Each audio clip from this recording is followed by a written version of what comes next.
Perfecto, Ajá. listo. Muy bien, buenas noches. Muchas gracias por la invitación. El día de hoy vamos a desarrollar, digamos, una visión general, porque esto es un tema amplio. Incluso hay maestrías dedicadas a entender ensayos clínicos. Así que vamos a tratar de dar una visión general de lo que es la lectura crítica de un ensayo clínico, que es uno de los insumos más importantes para nosotros como especialistas en nuestra formación, dado que nosotros revisamos artículos permanentemente y son los ensayos clínicos los que brindan la mayor evidencia para la toma de decisiones. Así que es importante saber entender los conceptos básicos detrás de cómo leer críticamente un ensayo clínico. Esto es un poco el menú del día de la sesión que vamos a ver. Vamos a ver un poco qué entendemos en general por lectura crítica y luego, digamos, los componentes que tenemos que evaluar sistemáticamente al momento de leer un ensayo clínico, incluyendo las características de la población, lo que es un desenlace primario y secundario, las comparaciones de medias proporciones, una mención sobre análisis de sobrevida, que es probablemente el método estadístico que más empleado en la mayoría de ensayos clínicos actualmente. ¿Y a qué nos referimos con los conceptos de análisis por intención a tratar y por protocolo, ¿no? Y vamos también a dar una mirada a lo que son las medidas de impacto, ¿no? Las reducciones de riesgo absoluto, el concepto de riesgo relativo, número necesario a tratar y número necesario a dañar. Y finalmente una mención a lo que es el... Así que bueno,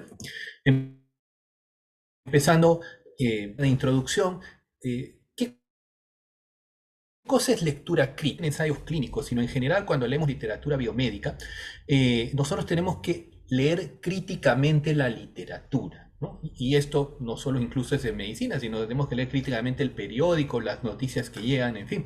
Y entonces la lectura crítica involucra tres elementos principales. Uno es identificar si digamos, los hallazgos, o sea, si el estudio es válido.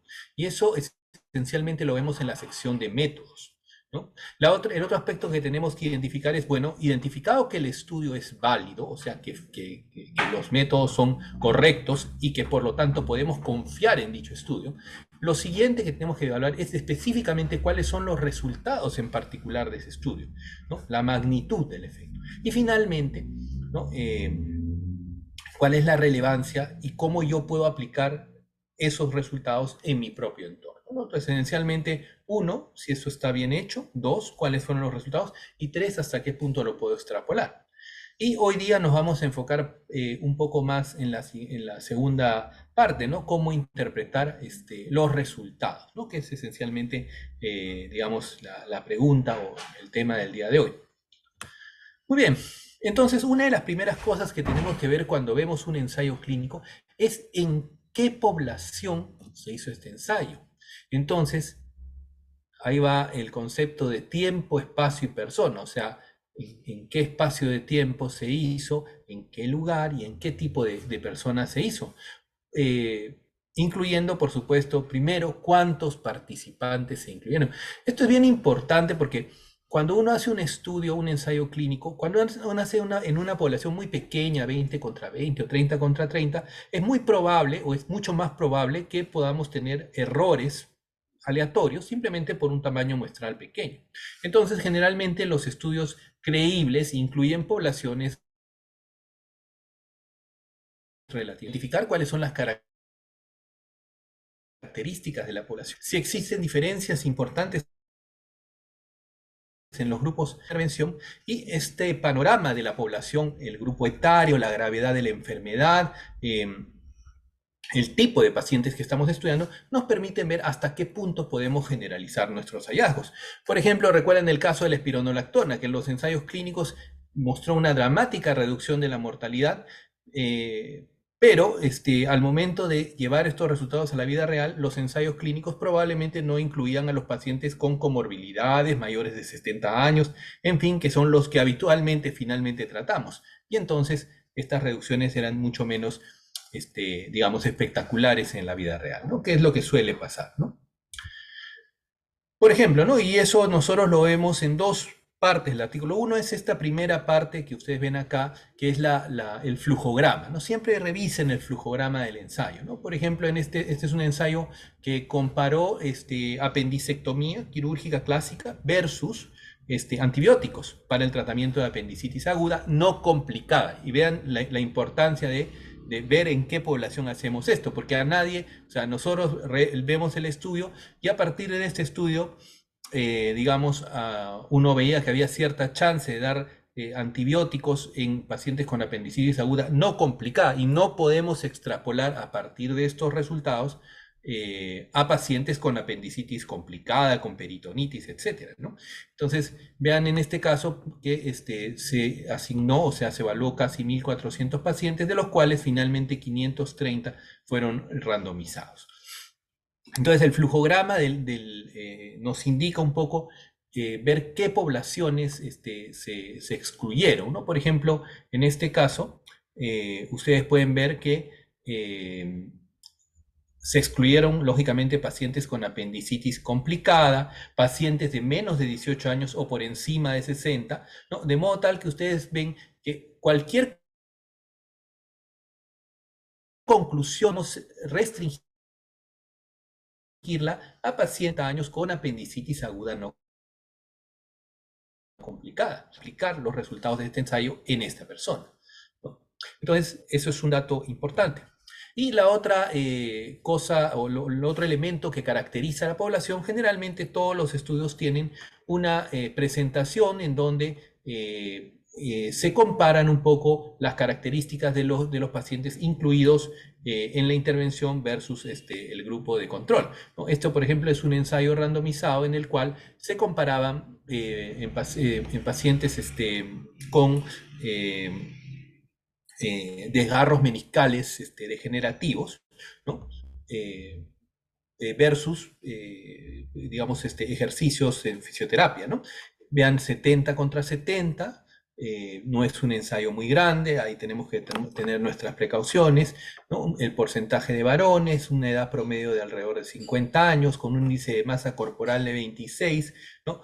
Entonces vean, son gente de alrededor de 50 años con índice de masa corporal más o menos normales. Entonces, cuando veamos pacientes obesos o muy ancianos, probablemente no podamos extrapolar los resultados de este ensayo clínico en particular, ¿no? Entonces, esta primera parte, finalmente, de las características de la población es importante para saber a qué personas vamos a poder extrapolar los hallazgos. Otra cosa importante es que tenemos que identificar cuáles fueron los desenlaces primarios y secundarios del estudio. Eso es bien importante porque los estudios, los ensayos muchas veces evalúan varias cosas, pero siempre van a ver ustedes algo que se denomina el desenlace primario o el famoso primary outcome, ¿no? O sea, ese es el desenlace primario. O sea, los ensayos se hacen para probar una hipótesis y esa hipótesis está relacionada a un desenlace particular. Ese es el primary outcome, ¿no? Entonces, los artículos, o digamos, nosotros tenemos siempre que identificar en un ensayo cuál es ese desenlace primario. Esos desenlaces pueden ser cuantitativos, por ejemplo, niveles séricos de colesterol, o que sean cualitativos, es decir, y habitualmente muerte, si hace un evento cerebrovascular, si se hospitaliza o no se hospitaliza. Esto es importante entonces porque muchas veces hay desenlaces primarios y hay desenlaces secundarios. Y muchas veces los desenlaces secundarios que salen significativos se le da mayor énfasis, haciendo pensar que la intervención es adecuada. Y sin embargo, esto no es así. Tenemos que siempre fijarnos en cuál es el desenlace primario. Muy bien, ahora, tenemos que identificar cuáles son, digamos, en tercer lugar, las comparaciones que hizo este ensayo clínico, ¿no? Y entonces, cuando comparamos los desenlaces, tenemos que ver siempre tres elementos importantes al analizar nuestro estudio. Uno, ¿cuál es la magnitud del efecto?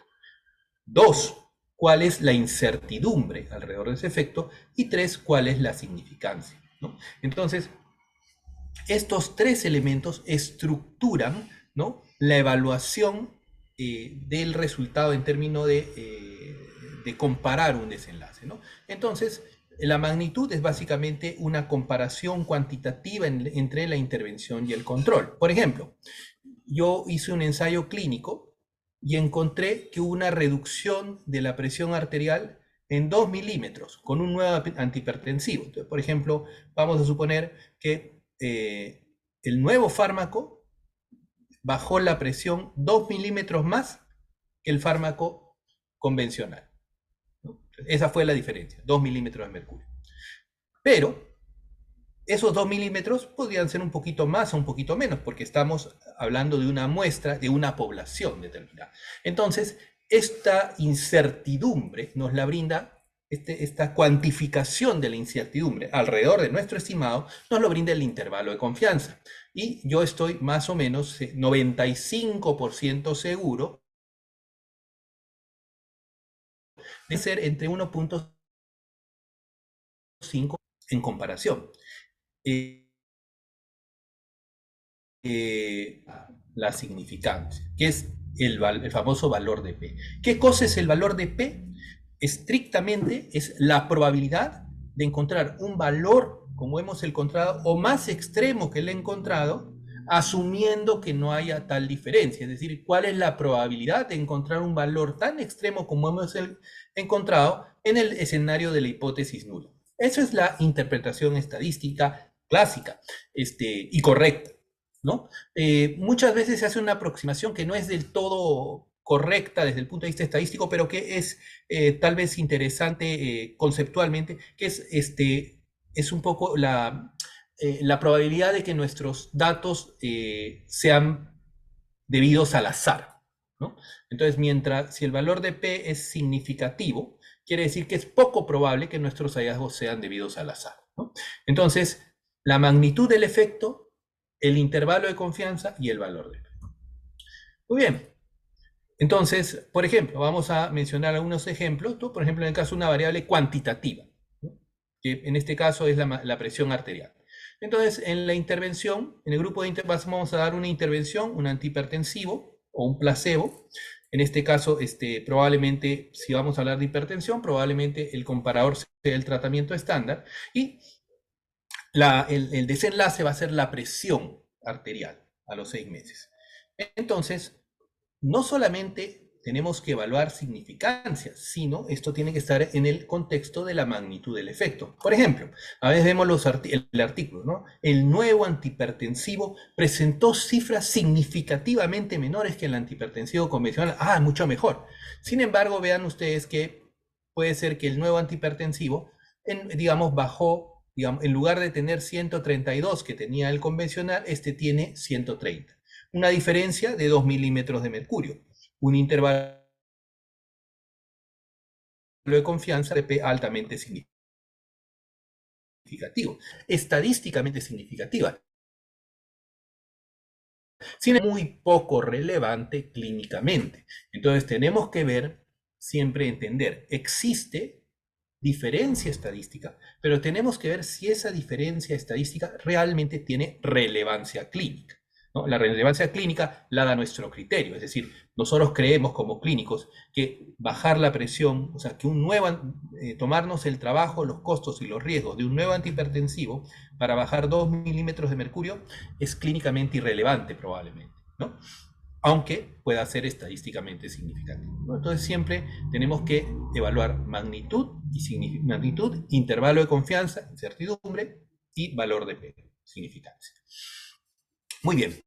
Ahora vamos a hablar sobre proporciones, que es probablemente lo que más van a ver ustedes en ensayos clínicos. Y entonces vamos a identificar lo que se llama reducción de riesgo absoluto, riesgo relativo, que es probablemente la medida más frecuente que ustedes van a ver junto con el hazard ratio, del que vamos a hablar en un minutito, la reducción del riesgo relativo y los conceptos de número necesario a tratar y número necesario a dañar, ¿no? ¿A qué nos referimos esto, no? Por ejemplo, vamos a suponer que tenemos un nuevo fármaco para nefritis lúpica, ¿no? Y con este nuevo fármaco, nuestro desenlace va a ser que el paciente entre a diálisis, ¿no? Entonces, eso es el desenlace, ¿no? Así como podríamos identificar que el paciente muera, por ejemplo, para algún fármaco. En un fármaco para nefritis lúpica, nuestro desenlace va a ser que finalmente el paciente llegue a diálisis, lo cual involucra, pues, que ha fallado la función renal, ¿no? Lo que le llaman sobrevida renal algunos, ¿no? Entonces, con nuestro nuevo fármaco, el 25% de pacientes llegaron a hemodiálisis frente a 50% con tratamientos convencionales, ¿no? Entonces, nosotros ese resultado de varias maneras.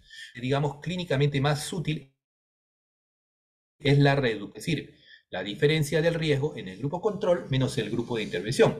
En este caso, el grupo de control tenía 50%, es decir, el régimen habitual, y el nuevo tratamiento solo 25%. Por lo tanto, 50 menos 25, hubo una reducción absoluta del 25% en el riesgo de llegar a diálisis, ¿no? Lo cual habla de un efecto importante.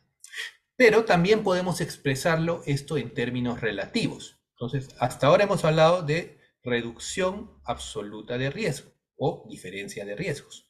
Pero también se puede hablar de riesgo relativo, es decir, comparar el riesgo en el grupo de intervención con el del grupo control, que en este caso sería 25 sobre 50, un riesgo relativo de 0.5. En general, si el riesgo es menor en el grupo de intervención, el riesgo relativo será menor de 1. Si el riesgo es mayor en el grupo de intervención, el riesgo relativo será mayor de 1. Y si el riesgo es igual, entonces el riesgo relativo será 1 y que esto involucra ausencia de efecto. Entonces, cuando el riesgo relativo es 1 o el intervalo de confianza cruza el 1, hablamos de que no podemos demostrar que haya un efecto significativo. Entonces a veces nos dicen, no, el riesgo relativo es de 0.5. Y entonces nos dicen, el tratamiento tiene un efecto benéfico, ¿no? Recuerden, un riesgo relativo menos de 0 puntos, menos de 1 es un efecto benéfico. Por encima de 1 es un riesgo, ¿no? Y en realidad, cuando vemos esta pregunta, ¿no?, sobre si el riesgo relativo es 0.5, entonces, ¿cuál es el efecto del tratamiento? ¿Beneficioso, nulo, no? Y es que la información es insuficiente porque, como ya hemos visto hace un momento, el riesgo relativo no tiene, digamos, un significado, no es interpretable hasta que no lo acompañe y el valor de P. Entonces, por ejemplo, tenemos 0.5. Se reduce el riesgo de falla renal. Sí, pero el intervalo de confianza va de 0.38 a 1.26. El intervalo de confianza cruza el 1. El valor de P es no significativo. Entonces, por más que el riesgo relativo parezca, digamos, muy impactante, en realidad nosotros no podemos afirmar que exista diferencia y por lo tanto no podemos concluir que el fármaco sea benéfico. Entonces, no solamente evaluar la magnitud, sino siempre acompañarlo de intervalo de confianza y valor de P. Otra de las medidas que se utilizan es la reducción del riesgo relativo, ¿no?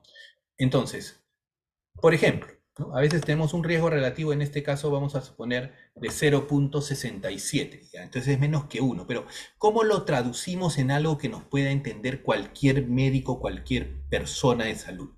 Entonces, podemos utilizar la reducción de riesgo relativo, que es 1 menos el riesgo relativo. Por lo tanto, si el riesgo relativo es de 0.67, 1 menos 0.67 es 0.23. Entonces, podemos decir que hay una reducción del riesgo en 23%. O sea que el tratamiento tiene, acá hay un error porque es 33, ¿no? Es 67 más 33, ¿no? Entonces podemos decir que hay una reducción de riesgo del 33%. Tienes 33% menos riesgo de morir, ¿no? Muy bien, y finalmente estos números que son bien interesantes, que son el número necesario a tratar y el número necesario a dañar. ¿Qué quiere decir esto? El número necesario a tratar es cuántas personas tenemos que tratar para evitar un desenlace, ¿no? Por ejemplo, yo hago un estudio para ver si un fármaco, digamos, logra reducir la mortalidad. Muy bien, entonces, ¿cómo calculo este número necesario a tratar? Vamos a este número, la reducción del riesgo absoluto, ¿no? Entonces, la reducción de riesgo absoluto es, por ejemplo, el nuevo fármaco se muere en 15% y lo convencional es 20%. Es reducido en forma absoluta, 20 menos 15, 5%. Entonces, si un tratamiento logra reducir la mortalidad en 5%, el número necesario a tratar será 1 sobre 0.05. Y por lo tanto, esto me sale 20. ¿Qué quiere decir? Que yo tengo que, para evitar una muerte, tengo que tratar 20 pacientes. Y este número es bien interesante porque nos dice, bueno, un poco lo que va a significar en términos de uso de recursos. Por ejemplo, si yo tengo que tratar 3.000 pacientes para evitar una muerte, bueno, eso tengo que ponerlo en el contexto de mi sistema de salud y es un elemento útil para, digamos, decidir sobre qué intervenciones van a ser las más convenientes en mi entorno sanitario, ¿no? Y a la inversa tenemos el NNH, que es el número number needed to harm. Harm es dañar, ¿no? Por ejemplo, si un anticoagulante aumenta el sangrado intracerebral, el número necesario para dañar será de 20, ¿no? Entonces, por cada 20 tratados aparecerá un efecto adverso. Y por lo tanto, nosotros tenemos que no solamente ver el efecto benéfico, sino el efecto dañino en nuestras intervenciones. Y generalmente tenemos que balancear el número necesario a tratar versus el número necesario a dañar. Típicamente, la anticoagulación en diferentes escenarios es un escenario clásico, ¿no? O sea, yo necesito, o sea, yo anticoagulando a mis pacientes con fibrilación auricular, ¿no? Por cada 20 pacientes que trato, evito un stroke, evito un desorden cerebrovascular. Sin embargo, ocasiono un sangrado mayor, ¿no? O mejor dicho, por cada 20 que trato, evito un infarto cerebral, pero genero un sangrado digestivo mayor. Y tengo que balancearlo. Necesario tratar, número necesario. Una palabra sobre análisis, básicamente, se utiliza cuando no solamente importa si el paciente desarrolla un evento, muerte, un evento cardiovascular, sino el tiempo hasta el desarrollo del evento. Por eso es que es muy usado en cáncer. Ustedes van a ver que los estudios en cáncer usan mucho análisis de sobrevida, porque no solamente es importante si el paciente fallece o no, sino el tiempo hasta el fallecimiento, ¿no?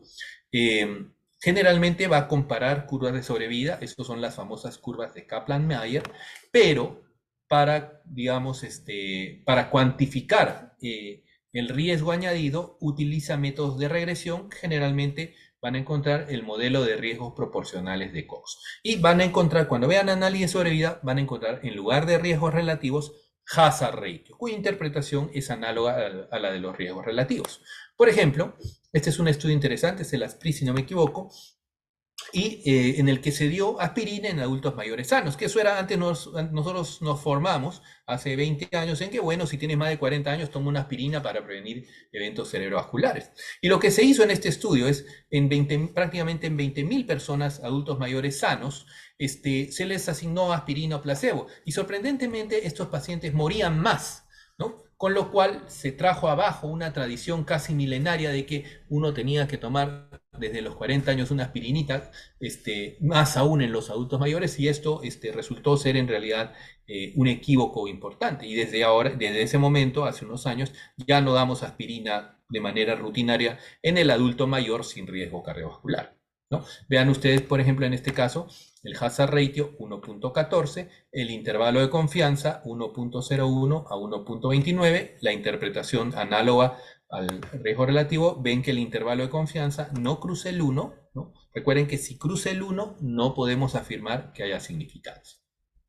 Bien, ¿no? Y acá ven, y este es un dato que quería también muchas veces engañar por los gráficos, ¿no?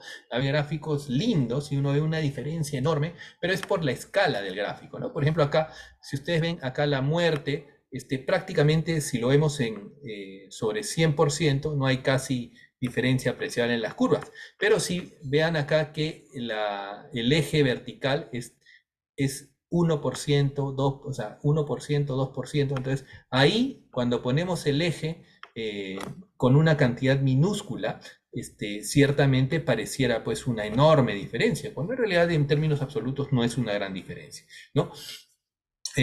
Pero a pesar de que no es una gran diferencia, obviamente, si damos una intervención, en este caso aspirina, que genera más daño que bien, obviamente no vamos a prescribirla de manera rutinaria, ¿no? En el paciente, ojo, en el paciente sano, el paciente con riesgo cardiovascular, por supuesto que es otra historia. Bien, unas palabras ahora sobre lo que es análisis por intención a tratar versus análisis por protocolo. Esto van a encontrar mucho, análisis por protocolo y análisis por intención a tratar. ¿Qué significa esto? No, vamos a suponer que nosotros queremos evaluar un fármaco para leucemia. Entonces, reclutamos 300 pacientes, 150 al nuevo tratamiento, 150 tratamiento convencional. Entonces, en el análisis por protocolo, analizamos solamente a los que cumplieron el tratamiento. Y vamos a ver que, por ejemplo, obtenemos un valor de P significativo. Mientras que en el análisis por intención a tratar, incluimos a todos, ¿no? Independientemente de que cumplan o no adecuadamente el tratamiento, o sea, el escenario de la vida real. Y vemos que muchas veces los valores ya no son tan significativos. Entonces, siempre ustedes háganle más caso al análisis por intención a tratar. Verifiquen que eso esté presente, ¿no? Por ejemplo, vean acá, ¿no?, cómo en este estudio en el bypass coronario, el análisis mostraba resultados no significativos, es ser más optimista, ¿no? Vamos a terminar entonces con lo que es CASPE. Entonces, esta página es una página bien interesante porque tiene plataformas o, digamos, plantillas para leer críticamente diferentes artículos, incluyendo ensayos clínicos, revisiones sistemáticas, estudios diagnósticos de regla de predicción clínica, cohortes, casos y controles, cualitativos, evaluaciones económicas. Yo les sugiero muy fuertemente que vean esta página porque nos permite tener un panorama interesante sobre cómo leer críticamente cada uno de estos tipos de estudios. Y básicamente lo que hace es responder a las preguntas de lectura crítica. Identificar si los resultados son válidos, la parte A, cuáles son estos resultados y si estos resultados pueden ayudarnos. Entonces, en una primera parte se hacen lo que se llaman preguntas de eliminación, preguntas que tienen que responderse sí o sí para garantizar que el ensayo sea válido.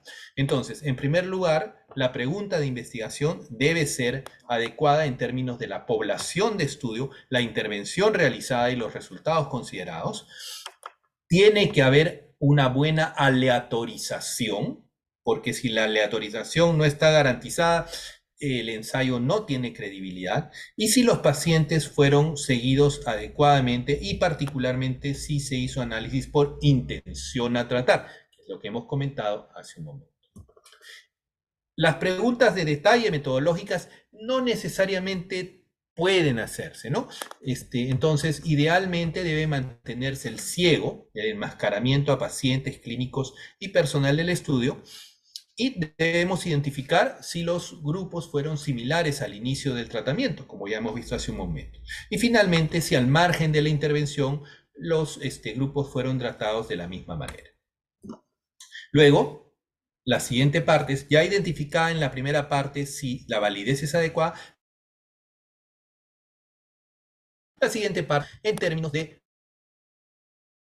magnitud, valor de confianza y valor de P.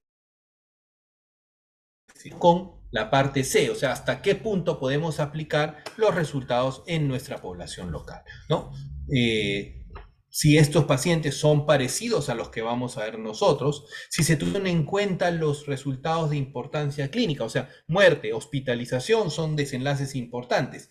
Cambio en la interleuquina 6 probablemente no nos sirva mucho, ¿no? Y finalmente, reflexionar sobre si los beneficios a obtener justifican los riesgos y costos. Entonces, estas son, digamos, preguntas que nos pueden ayudar en base a todo lo que hemos conversado para leer críticamente un ensayo clínico. Y finalizo comentándoles, ¿no? El ensayo clínico es digamos, es el estudio primario que brinda la evidencia más confiable, ¿no? Sin embargo, siempre los dos grandes puntos de inflexión, si el estudio fue adecuadamente aleatorizado y si hubo número suficiente de pacientes, porque hay ensayos que son poco creíbles, pocos pacientes, aleatorización no definida, esos ensayos probablemente su nivel de evidencia no sea tan bueno y entonces la famosa pirámide de evidencia en realidad se vuelve esto, ¿no? Una pirámide trunca, una pirámide en donde se imbrincan cohortes y estudios randomizados. Muy bien, bueno, eso es lo que quería compartir con ustedes. Muchas gracias.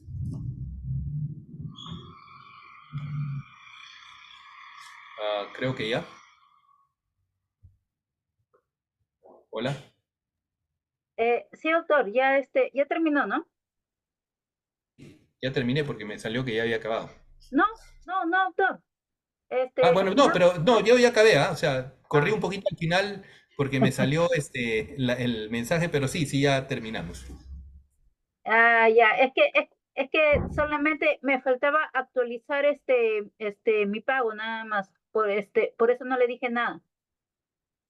Bueno, bueno, ya está, doctor, ya. Ya. Muchísimas Bueno, gracias. muy bien. Ya, listo, doctor. Gracias, hasta luego. Chao, chao.